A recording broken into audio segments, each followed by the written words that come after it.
যদি তুমি বলো ইয়া নবী সালামুন আলাইকা, সালাম দাও, দাঁড়াইয়া যাও, 1000 বার আমি দাঁড়াইতে রাজি, 1000 কোটি বার ইয়া নবী বলতে রাজি।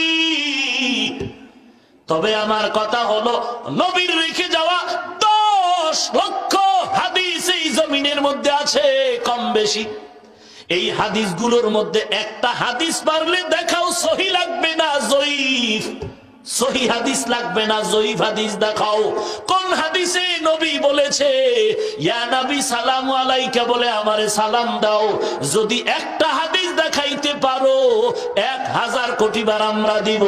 বরং এই সিস্টেমের সালাম আবু বকর দেয় নাই, ওমর দেয় নাই, ওসমান গনি দেয় নাই, কোন সাহাবারা দেয় নাই। পারলে দলিল দাও, 1 নম্বরে হাদিস দাও, না পারলে সাহাবারা করছে তার দলিল। ওয়াকুমু লিল্লাহি কানিতিন, দাঁড়ালে একমাত্র আল্লাহর জন্য দাঁড়াবো। আল্লাহর জন্য দাঁড়ানোর আদেশ একান্তে বিনীতভাবে অনুগত হয়ে তার সামনে কিয়াম করার আদেশ তিনি দিয়েছেন।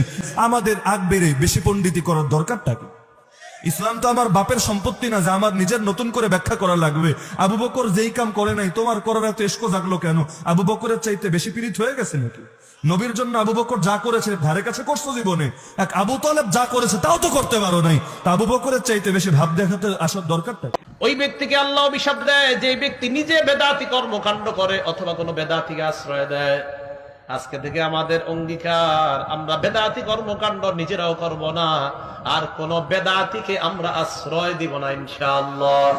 যদি বলো না তোমরা যে হানাফি হানাফি হানাফি মাযহাবের চিৎকার দাও, বলো দাঁড়াইয়া ইয়া নবী সালামু আলাইকা সালাম দিলে যদি আমার নবী খুশি হয়, আল্লাহ খুশি হয়, এমন দামি বরকতের খুশির কাজটা আবু বকর করলেন না কেন? ওমর করলেন না কেন? ওসমান করলেন না কেন? কোন সাহাবায়ে কেরাম করলেন না কেন? আবু হানিফা করলেন না কেন? ইমাম মালিক করলেন না কেন? আবু বকর সিদ্দিক রাদিয়াল্লাহু তাআলা জীবনে ইয়া নবী সালামু আলাইকা বলেন নাই। একটা হাদিস দেখা কেউরে লাগবে না, আমি একাই শুরু করব, গোটা দেশ ঘুরে ঘুরে একাই শুরু করব।